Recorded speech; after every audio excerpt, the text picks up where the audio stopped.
Hey guys, what's up? Welcome back to the channel. It's Cynicalex, and today I want to bring you that Red Skull PvP video that I promised you with this team up. Now, this is Victorious and Colossus. We are going to go through the whole team up. We're going to describe all of the build details, and then I'm going to show you some content against different teams. And I just want to start off by saying Red Skull is not the, he's not like a tier 1. He's not a top tier PvP character for one-on-one PvP, but he's solid, and he's definitely very, very fun if you build him right and if you want to use him in PvP, which is fun because, he does get into a lot of conflicts in the comics, so it's nice to sort of use him and be on the side of the villains. So we're using Victorious on this team up, not only for the 35% attack, which is going to allow him to one-shot more easily, but also for the 30% HP, which is basically like defenses when you have that Latvian champion passive. So we're basically getting two leaderships in the price of one, or like bundled into one. Now, this is not the safest leadership because, of course, we're giving up all of our debuff lead potential with someone like Silver Surfer or even, like Malekith or Supergiant. But I think it's fine because Red Skull is not going to last in a fight. He's not going to be able to trade punch for punch. So I think if he gets CC'd, if he gets crowd controlled, like stunned or mind controlled or whatever, it's over anyways. And I don't think having Wasp or someone else in the leadership slot would help him too much with that. But if Wasp wasn't banned this week, she is banned. But if Wasp wasn't banned this week, then I would consider swapping Victorious for Wasp because you get 20% less HP, but you do get a similar attack, and you get some all defense, you get some all speed, and you get, of course, the debuff. Colossus is here because he's for every single PvP team, basically, with the Peter's Will passive, the 50-50 damage reduction from heroes and villains, and then, of course, the big bad, Red Skull. The build is pretty untouched since we last showed you. It's 28,000 physical attack, 44,000 HP. I really wish they had given Red Skull a bit more base HP because that's basically the only thing he's missing. He does have a heal on his 4th skill, but you'll see, you don't really want to use his 4th skill in PvP. It leaves him wide open because only the beginning is an iframe. And so you have a situation where he just can't take a punch. He's got very, very low base HP, and even with 8 5-star HP Urus, it's not enough. So we augmented that by giving him a ton of dodge here and dodge on his uniform options 1 and 4, as you'll see there. And we also gave him HP on the second uniform option there as well. So with all that, he is rocking, like I said, 44,000 with 67% dodge. That's really important. I think you got to try to get the dodge as high as you can. The crit damage is almost capped out because he's got a CTP of destruction. I thought this was the best CTP for him, but I'm not sure anymore. It seems to have pretty inconsistent results with getting through, punching through the invincibility or the immunity of villains. So maybe regen would actually be better. I'm not 100% sure. I haven't tested it out yet, but I'm just sort of speculating on that. We've got a stage 7 Power of Angry Hulk. We tried to give him HP on as many of these as we could. This one has dodge, but that's okay. They're all physical attack, of course. And then, yeah, that's pretty much the build. Rank 4 type enhancement doesn't really matter because we're not going to be seeing many combat types because of the way PvP is. Now, here's the other thing about PvP, and this is why I sort of delayed this video. This is why I still haven't done a PvP video for Crescent. I still haven't done a PvP video for Winter Soldier or Captain America Hydra. The devs continue to ignore PvP. They continue to ignore timeline battle in the worst possible way by continuously allowing this exact same teams to, be popular. So you can see here, we're just going to go through, and I want you to count the number of times you see Jean Grey, Colossus, and Thanos as the team that's been set up here. And basically, you're not going to be surprised to find that, I would say accurately, 70% of teams are using the exact same lineup. Now, of course, you're going to have some differences. You're going to have some differences of leadership, whether they're using Colossus lead for some bizarre reason or most popular Jean Grey lead. Some of them like to use Thanos lead because it buffs him and Colossus, and they get to stall for... Thank you, Infinity Storms. They get to stall for Jean Grey, but basically, yeah, this is why I've delayed making a PvP video, because PvP right now is basically the worst it's ever been. I think this is Netmarble's tactic. They want us to really hate timeline battle so that the small, tiny little improvements that they make to it, we will be like, oh my god. It's like if you starve someone and you dehydrate them for 3 days and 3 nights, and then you give them, a worthless cracker and a drop of water, they're going to think that it tastes like heaven, right? So yeah, hopefully they make sweeping changes to timeline battle because this is getting really boring. But I went through, I looked at all these teams. I curated 6 teams that, or 7 teams actually, that don't use a lot of these or most of these super meta characters. Specifically Jean Grey, Thanos, Colossus in that order. They use some of them, but you know, it's a unique team so that you get different looks for, you know, Red Skull. You don't want to just see Red Skull fighting the exact same thing in the exact same team 10 times, because that's not going to give you an accurate representation of what the character can do, especially if hopefully they change PvP in the future and we actually have to worry about matchups rather than just how can I beat Jean Grey this week. So anyways, first of all, we're going to scroll through and find, we already looked at him, Infinity Storms. He does have Jean Grey, but he's rocking Ghost Panther and Apocalypse. Now this one is interesting because I want to show you guys Red Skull's damage against a combat type that's not a hero. So you don't get the Hero Hunter passive, but you do have the type advantage against Apocalypse. And then you also have the damage reduction that Ghost Panther is providing the whole team. There's a 15% damage reduction against villains. Not as good as Colossus's, but it's still something here. And I also want to take the time, of course, to explain the strategy for Red Skull. So with Red Skull, you want to stall as long as you can for his 5th skill and his 6th skill. In emergency cases, you can pretty much start the fight with him. This is what's going to happen. In emergency cases, you can start the fight with him and use his 2nd skill, because his 2nd skill has a very short cooldown and it's got a long iframe. And you want to hang in that iframe for as long as you can, but you basically want to stall until you get 5 and 4, because 5 is going to provide you with a huge offense-defense boost. As you can see there, we one-shotted him, and then 5 is also going to give you that iframe. Please don't die. Yeah, there you go, baby. And now it's over. We can pop the 6. She's... What? Okay, so Jean Grey's auto attack killed me. That was a big old pile of shit. That was BS. Marvel Future Fight. You test my patience every day. Okay, so what was supposed to happen was Red Skull pops his 6th skill, Jean Grey dies instantly, and then we clean up Ghost Panther. So yes, he can solo these teams. Now, because his 6th skill has a 15-second cooldown, or sorry, 30-second cooldown, and because his 5th skill has a 16-second cooldown, you do have to stall for a long time. That is the main weakness of Red Skull. The other weakness being the one we already talked about. He has very low HP. He doesn't regenerate health very easily, but he can solo teams once you put him in a position to win. You put him in a position to win by stalling and then relying on that 5th skill. He's got a long iframe on 5 with good damage, long iframe on 2 with good damage. If you have the opportunity for a wind-up, i.e. if you can see that your enemy that you're facing is going to use a move that's not going to kill you, you can use the 3rd skill. The 3rd skill is not an iframe at the beginning, but then it builds into an iframe. It's a short iframe. And then Red Skull also has very short iframes that you can use in like super emergencies on 1 and 4. But you basically have like less than a second, so you're just using those iframes to try to interrupt like Thanos' 5th skill, or try to interrupt like Jean Grey's 5th skill if you see it coming, if you can kind of anticipate it. So basically you're just stalling with Red Skull. You're stalling for ideally 30 seconds, which is obviously way too long for most timeline fights. But if you can stall for at least 10 seconds and then you swap into him, you'll be ready to use the 5 and you'll guarantee get at least a few kills off.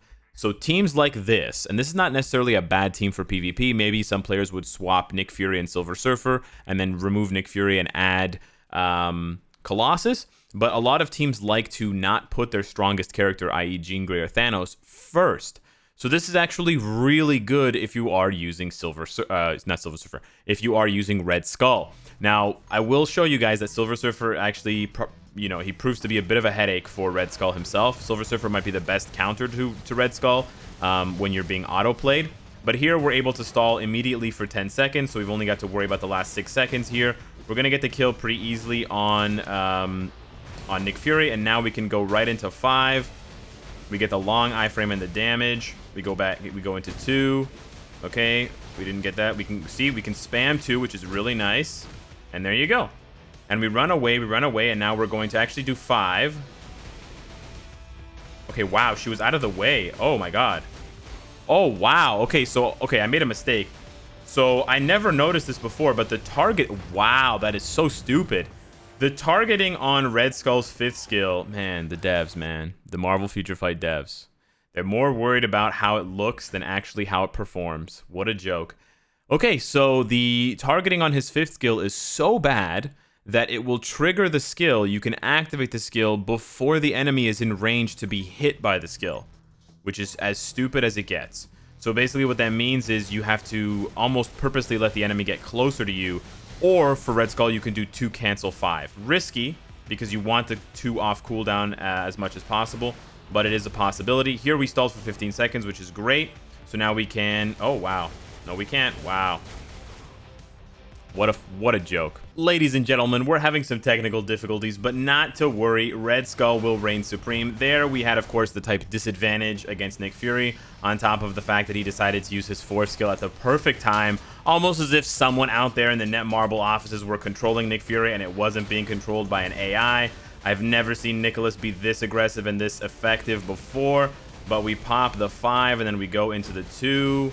Wow, we didn't get a kill at all. Okay, we pop the 2 again. Didn't get a kill again. Nice. This is why I'm a little bit disappointed with the production output of Red Skull's CTP of Destruction. We actually popped the 6th skill there too early. Now here's the problem with Silver Surfer. He has that 3rd skill. The 3rd skill is going to punish you and kill you when you use your 2nd skill. So you basically have to kind of be careful there. We got it there, but yeah, Silver Surfer, you have to try to bait out. You have to try to bait out Silver Surfer's 3rd skill, but he seems to not want to do it in PvP much anymore, which is super annoying. And so, you know, he just does 5, he does 4, and he actually can kill you because you don't regen health. We're going to go down to the next opponent here, Hassan 123. And this is another team example where this is actually a very meta team. This is actually the meta team that I use for PvP. And Silver Surfer can provide... Silver Surfer can be a headache, but he also provides Red Skull that chance to stall. So this team actually works in Red Skull's favor. And this actually extends to any characters that have or will have awakening skills. The longer you can stall in a PvP fight, the better your opportunity for using your awakening skill becomes, because the cooldown gets shorter and then it's basically a guaranteed one-shot. So there I took advantage of the fact that Silver Surfer had done his 3rd skill to do the I'm dead. To do the yeah. Okay, cool.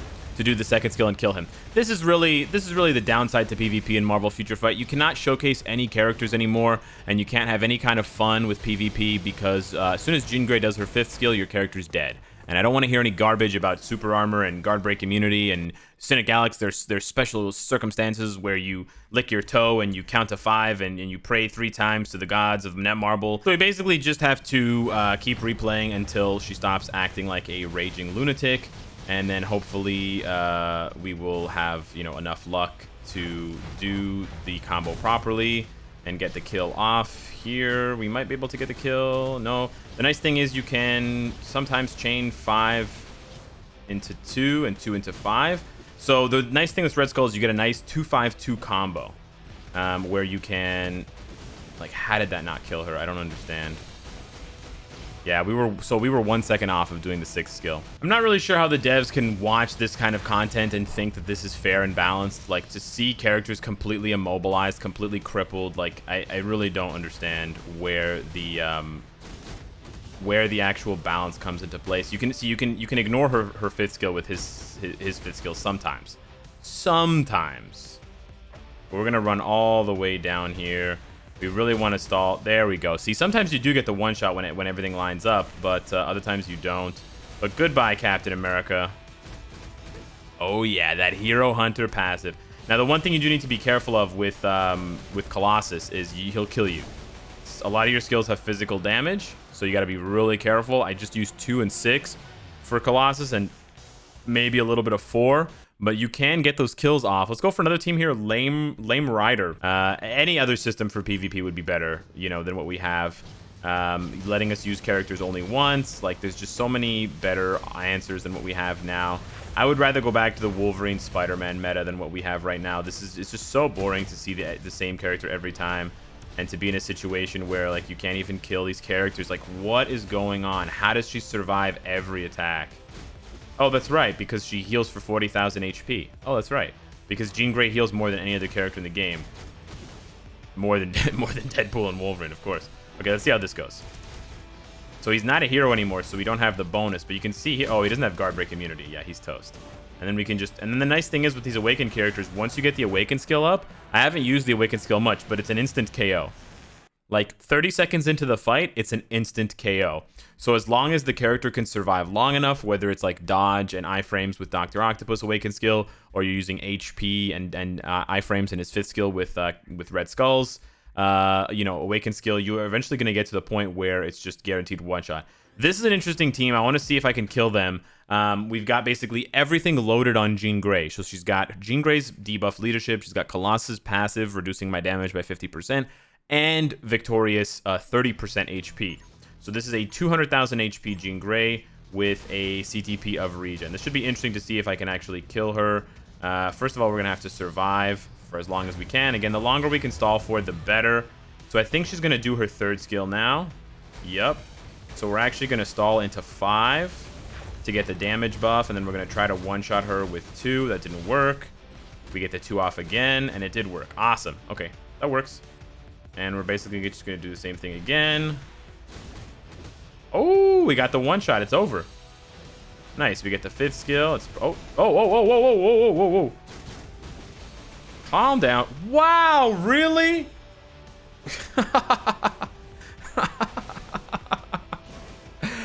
Oh, Marvel Future Fight. You never cease to amaze me with your ridiculousness. You never, you're the circus, you know, at the Netmarble headquarters, the circus never stops.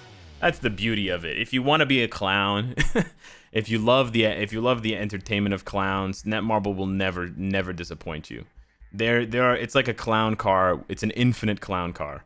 You know, as long as the door is open, the clowns will keep pouring out.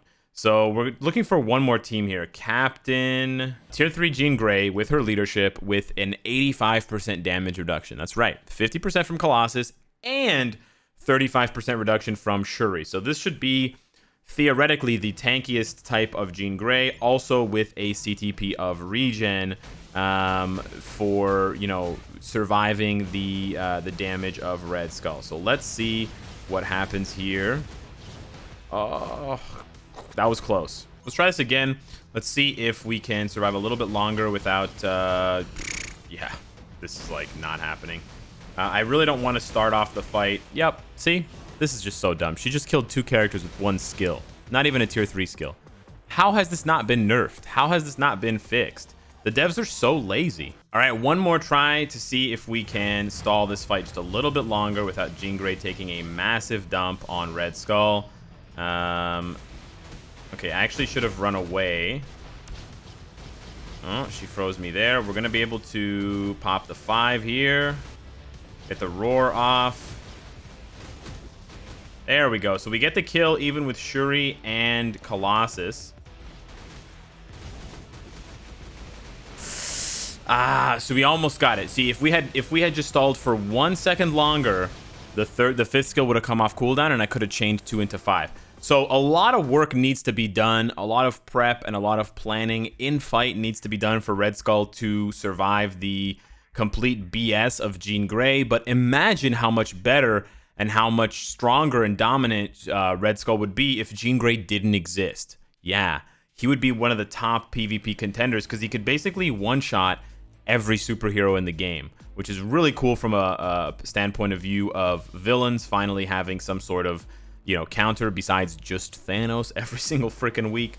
So hopefully the devs will finally get off their chairs, get off their asses, and fix Jean Grey's 5th skill. And maybe, if we're super lucky, we'll also get new PvP rules. We'll get a revamp for PvP in general, and we won't have to deal with the BS of Jean Grey 10 fights a day, 80 fights a week, every single week, until, you know, all my hair is gray and I want to blow my brains out because of the lack of change and the lack of balance and the lack of care for PvP.